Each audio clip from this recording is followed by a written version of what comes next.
All right, I'm the Flat Rate Master. So you want to work at a performance shop. You deal with very different cars, very different owners, very different parts. Now, if you're really into that kind of stuff, it can be a really cool job. But there are some pluses and minuses to it. So we're going to talk about that. Now, obviously, you get to work on cool cars. You know, you might work on a Lamborghini one day, a Ferrari the next day. You might work on a Porsche. You might work on a Lexus. You never know what kind of stuff you're going to have in the shop.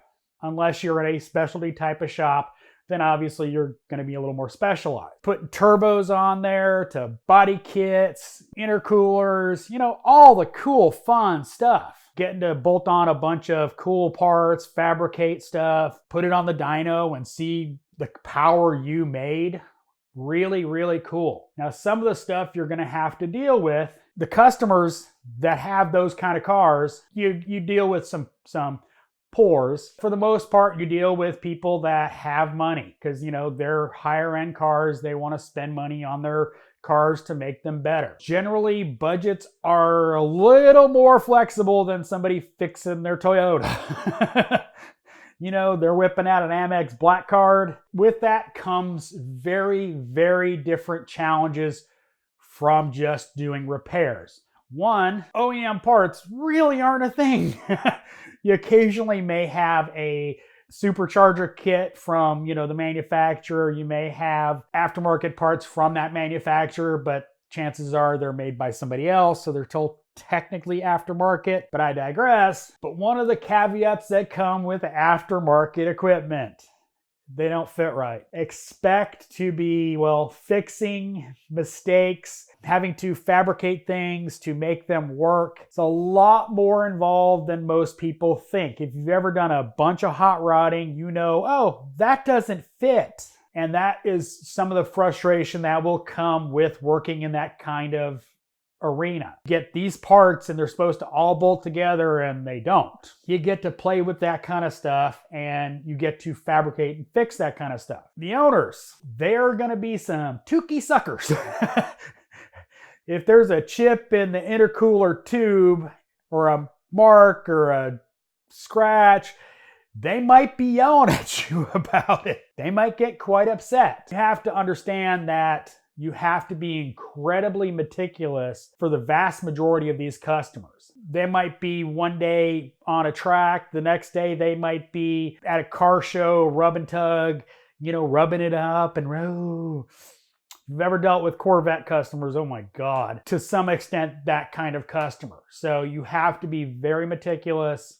That comes with this kind of job, is everything has to look good. Some customers may only care about the performance. They could care less how ugly it is.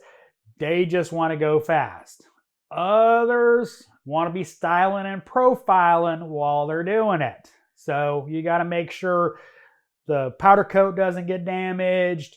If you have to enlarge a hole to make it fit, you got to make it look like you didn't touch anything, that kind of stuff. So there's caveats with that. It's a progression just like any other type of auto repair industry. You're going to start kind of at the bottom, doing basic stuff, you know, bolting on wheels, doing brake kits, stuff like that. It's going to be a while before you get into the dyno tuning. Just like any automotive career, you have to get the experience to move up to the next level. But when you get to that top level, you can pretty much go anywhere, any performance shop in the country, and make a lot of money. Good performance shops pay really well because, well, their customers pay really well. Plenty of TV shows that glamorize this kind of stuff. It's probably not as big of an industry as a lot of people think, but there's lots of shops out there that do it. So this is something that interests you, would keep you out of the mundaneness of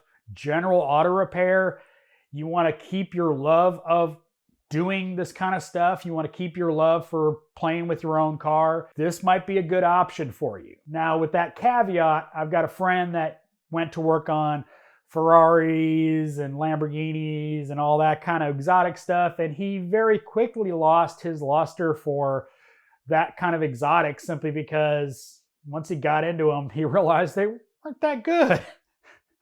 Your mileage will vary. And, you know, if you're constantly bolting on go fast parts and seeing the results could be a very cool career. So I hope this video was helpful if you're looking for a performance career. As always, thanks for watching. I am the Flat Rate Master.